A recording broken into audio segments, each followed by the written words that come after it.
tignan natin ang kalagayan ng puso ng ating bansa.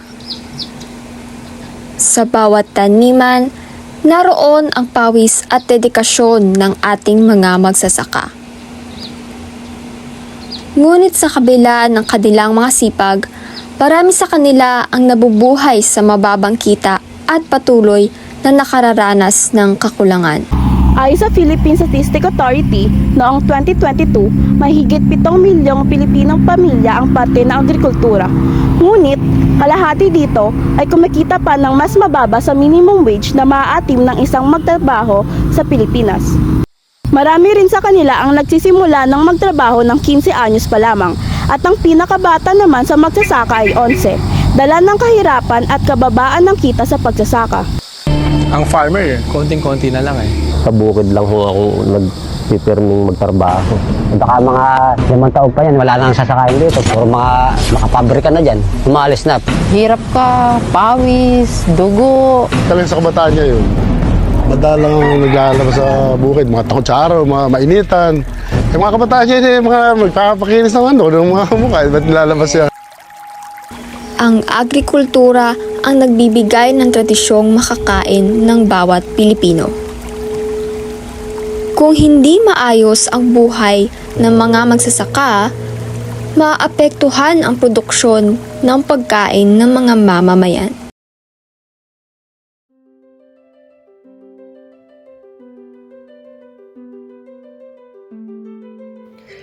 Ang magsasaka ay tao rin tulad natin. Nagpupunyagi araw-araw sa ilalim ng araw. Nagtatanim, nag-aalaga ng hayop, at umaani para mapakain ng pamilya at ang buong bayan.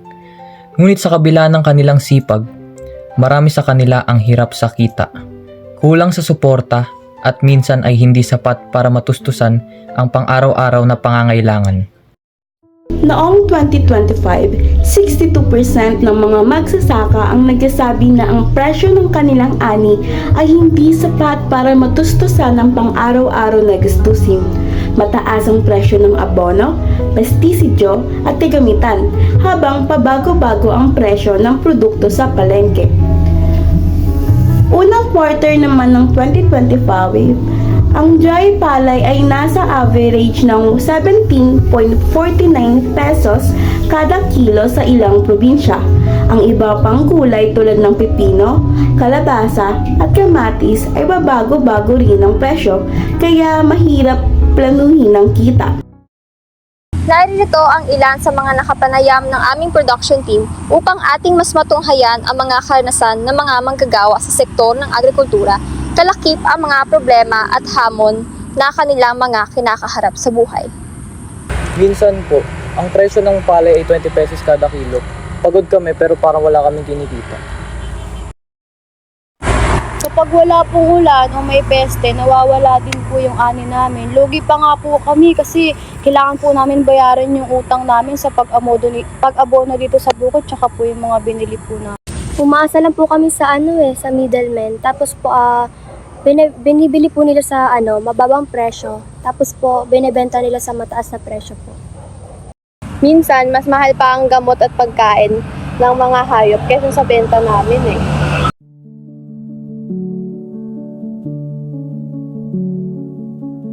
Pagdating naman sa kalakalang panlabas, ang bansang Pilipinas ay may kakayahang makilala bunga ng mga purong produkto nito.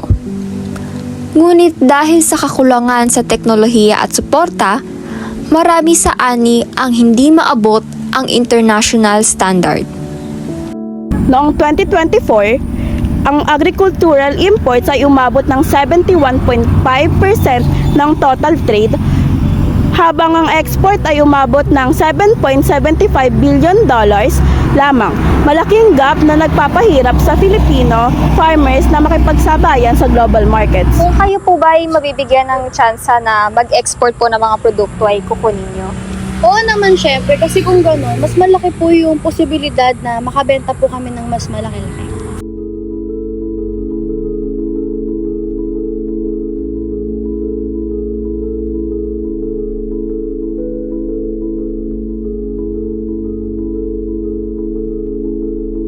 Dulot nga ng mga problema at hamon sa buhay, ang gobyerno ay nagbigay ng suporta sa agricultural sector ng Pilipinas.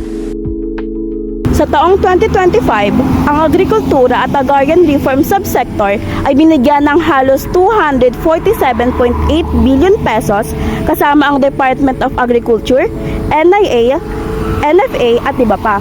Layunin ng budget na palakasin ang food security at suportahan ng mga magsasaka. Kamusta naman po ang budget na nilaan ng gobyerno sa atin? Wala kinukulang pa rin talaga. Mababa pa rin po talaga yung presyo Parang kahit anong gawin namin sa produkto namin, ganun pa rin, hindi pa rin siya tumataas. Siguro po kailangan baguhin yung yung sa presyo. Kasi po yung labor pa lang po namin, tapos iintayin pa namin yung lumaki hanggang magkabunga. Yun po, ang hirap po talaga, lugi rin kami.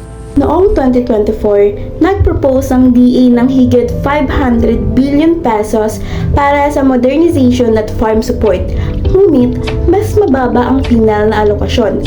Mga grupo tulad ng AGAP ay nananawagan ng dagdag 30% upang matugunan ang kakulangan sa irigasyon, farm facilities at iba pang suporta. Ang pag-export ng mga agrikultural na produkto ay handa naman ng panindigan ng mga magsasaka.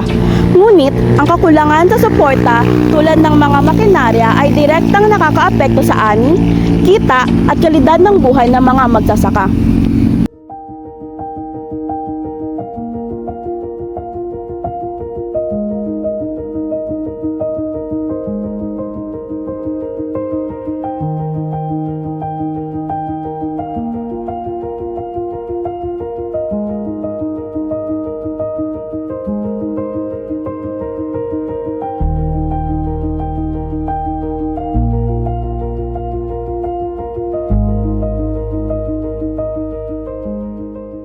Gusto namin ng mga modernong traktor at mga makina para mapabilis ang aming trabaho.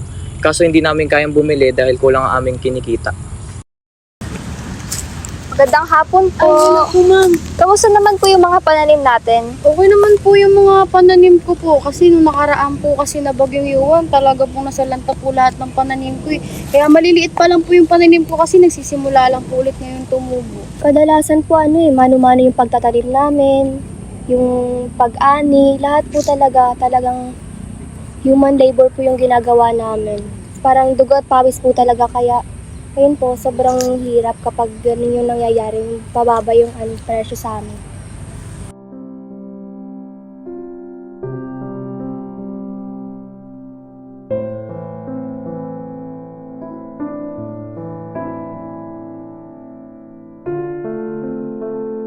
Kung bibigyan ng sapat na training, makinarya, at suporta sa presyo, maaaring baguhin ang buhay ng magsasaka.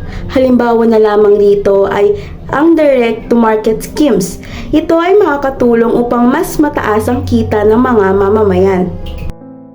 May mga ongoing programs tulad ng Rice Competitive Enhancement Fund, and Farm to Market Road. Kailangan lamang na may mas malawak na implementasyon at partnership sa private sector. Sana po mas marami pong local buyers yung direktang bumili sa amin, hindi lang po sa middlemen.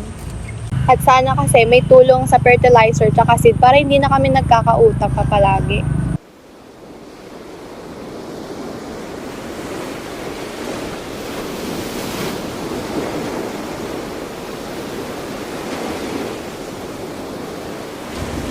Sa kabila ng lahat ng hamon, ang mga magsasaka ay patuloy na nagtatrabaho, nagpupunyagi, at nagbibigay ng pagkain sa ating bansa.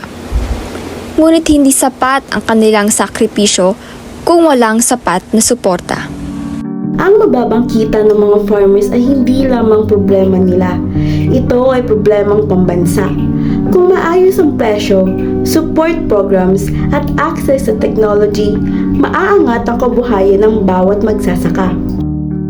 Inikayat namin ng bawat Pilipino na suportahan at bumili sa mga lokal na magsasaka at ipaglaban ang patas na kita para sa kanila. Ang pagbabago ay nasa ating kamay. Suportahan natin ang ating mga magsasaka sapagkat kung sila ay uunlad, ang buong bansa ay uunlad.